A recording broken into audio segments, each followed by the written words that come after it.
Hello students, आज के lecture में हम डिस्कस करेंगे डी मॉर्गन्स लॉ।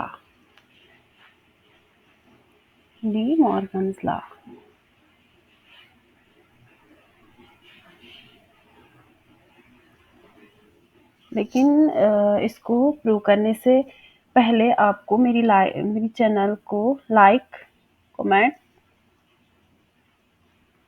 सब्सक्राइब करना ना भूलें।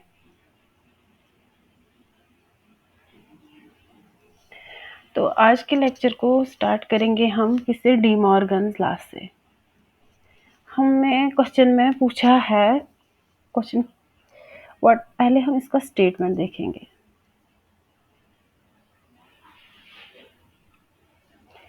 लेकिन स्टेटमेंट को लिखने से पहले हमें कुछ चीज़ों को पहले जानना है। For example, what is complement of a set? किसी भी सेट का कॉम्प्लीमेंट क्या होता है, क्योंकि डी मॉर्गन्स लॉ बेस्ड है किस पे? कॉम्प्लीमेंट पे। एंड दूसरा, what is union of two sets? तीसरा, what is intersection of two sets? ये तीन चीजें आपको डी मॉर्गन्स लॉ से पहले पता होनी चाहिए। तो हम थोड़ा सा यहाँ पे डिफाइन करेंगे। व्हाट इज, पहले हम बताएंगे व्हाट इज, अगर हम ए एक सेट लेंगे 1 2 3, बी कोई और सेट लेंगे 2 3 4, और हमें पता है यूनियन को कैसे डिनोट करते हैं, सारे ही जानते हैं यूनियन को हम ऐसे डिनोट करते हैं, ए यूनियन बी। तो what is A union B? A union B मतलब दोनों सेट को मिला के सारे एलिमेंट्स को लिखना है। ए और बी मतलब क्या आएगा? 1 2 3 and 4। This is A union B. What is A intersection B? Intersection means common. क्या है common? 2 and 3। This is intersection. Now ये दो हो गए, union and intersection. Now the question is what is complement? Complement के लिए हमें एक यूनिवर्सल सेट की जरूरत पड़ेगी। तो यूनिवर्सल सेट, फॉर एग्जांपल अगर हम यूनिवर्सल सेट लेंगे कोई 1 2 3 4 5 6 7 8 9 10, ठीक है। मैंने एक यूनिवर्सल सेट लिया जिसमें कितने एलिमेंट्स है? 10। तो यूनिवर्सल सेट के सबसेट, फॉर एग्जांपल मैं ए लूंगी 1 2 3, और मैं और एक सेट लूंगी बी 7 8 9 एंड 10।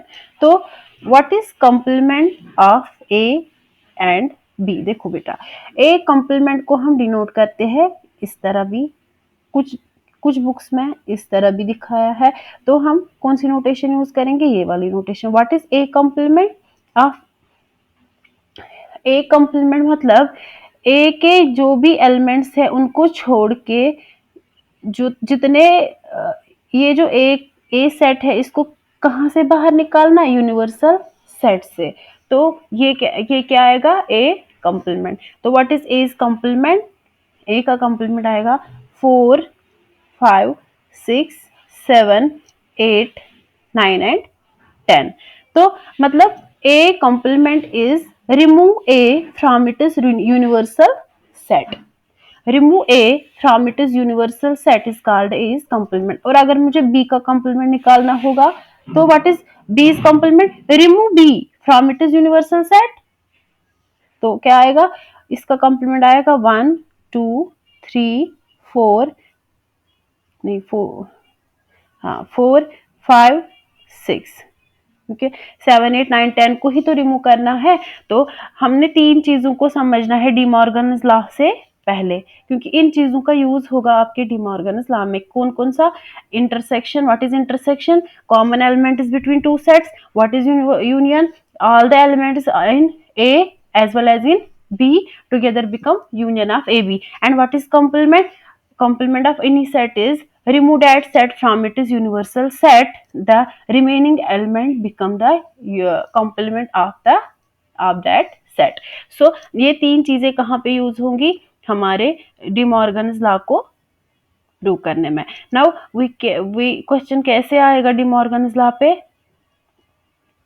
क्वेश्चन आएगा डिमॉर्गन्स लॉ पे, क्वेश्चन ऐसे पूछ सकता है, स्टेट, एक थ्योरम है, state and prove De Morgan's law.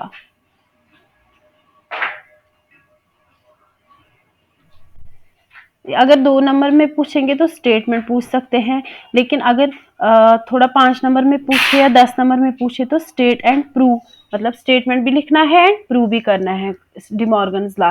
तो पहले हम स्टेटमेंट लिखेंगे इसका। स्टेटमेंट क्या है? Statement, if A and B are two sets, बोलता है कि अगर ए और बी दो सेट्स है, देन फर्स्ट पार्ट क्या है? ए यूनियन बी का whole complement equal to A complement intersection B complement, and दूसरा पार्ट बोलता है ए इंटरसेक्शन बी का whole complement equal to A complement union B complement. तो ये है किसका स्टेटमेंट? डिमॉर्गन्स लॉ का। क्या? अगर हमारे पास दो सेट है तो अगर हम पहले पहले पार्ट में क्या बोलते हैं कि ए यूनियन बी का अगर होल कंप्लीमेंट ले ले, वो क्या, वो किस पे खुल जाएगा? इंटरसेक्शन पे। और दूसरा पार्ट बोलता है अगर हम इंटरसेक्शन का होल कंप्लीमेंट लेंगे वो खुल जाएगा यूनियन पे। तो बहुत ही इजी है। कैसे हम प्रूव करेंगे? पहला पार्ट प्रूफ, क्योंकि हमें प्रूव भी करना है पहला पार्ट। हम पहला पार्ट है ए यूनियन बी का whole complement equal to A complement intersection B complement, मतलब इसको दिखाना है इसके इक्वल। तो कैसे करेंगे? हम इसमें कोई एलिमेंट लेंगे, अगर वो एलिमेंट इसमें लेके इसमें चला जाए तो मतलब ये दोनों इक्वल हो जाएंगे। कैसे करेंगे देखो,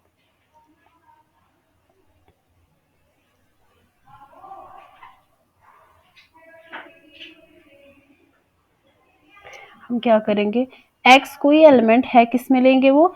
a यूनियन b का होल कंप्लीमेंट में।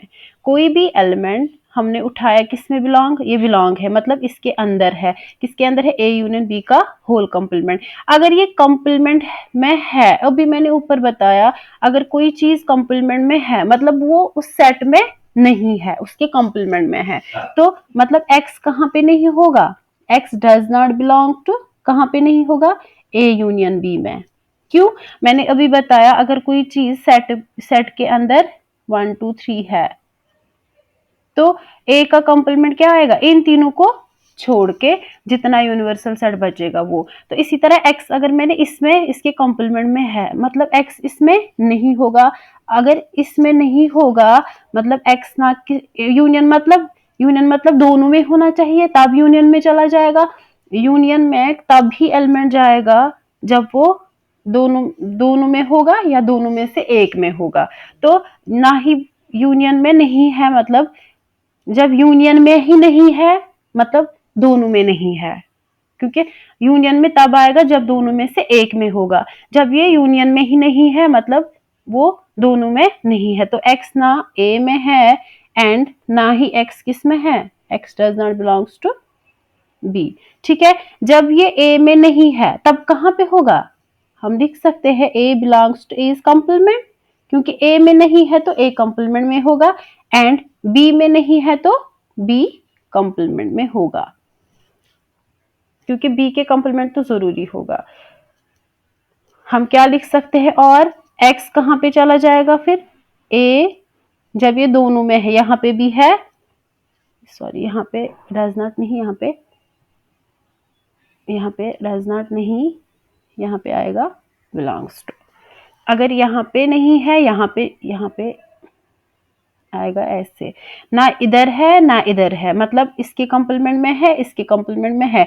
जब दोनों के कंप्लीमेंट में है तो इंटरसेक्शन में भी चला जाएगा। मतलब हमने क्या किया, x को हमने कहाँ लिया था? x को हमने लिया a यूनियन b के होल कम्प्लीमेंट में दिस इम्प्लाइज एक्स कहाँ पे आया, हमने यहाँ पे लिया था एक्स कहाँ बिलोंग कर गया, ए इंटरसेक्शन बी कम्प्लीमेंट, मतलब जो एक्स उधर है वो एक्स इधर, जितने जो एलिमेंट्स उधर है वही एलिमेंट्स, एक्स तो एक जनरल एलिमेंट मैंने उठाया, अगर ये हो गया तो हम बोल सकते हैं this implies A union B whole complement equal to A complement intersection B complement. इस तरह आपको करना है। अगर सेकंड पार्ट को देखें तो सेम इसी तरह करना है।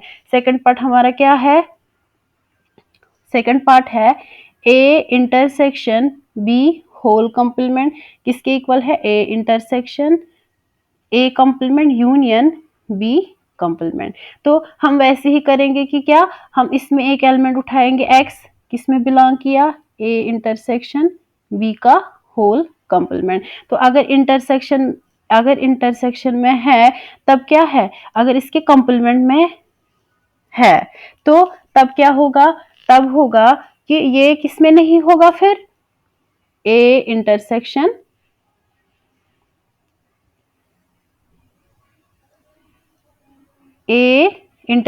बी में नहीं होगा, क्योंकि कॉम्प्लीमेंट में है तो इसके इंटरसेक्शन में नहीं होगा, मतलब ना ही ये किस में होगा, ए में, और ना ही ये किस में होगा, बी में।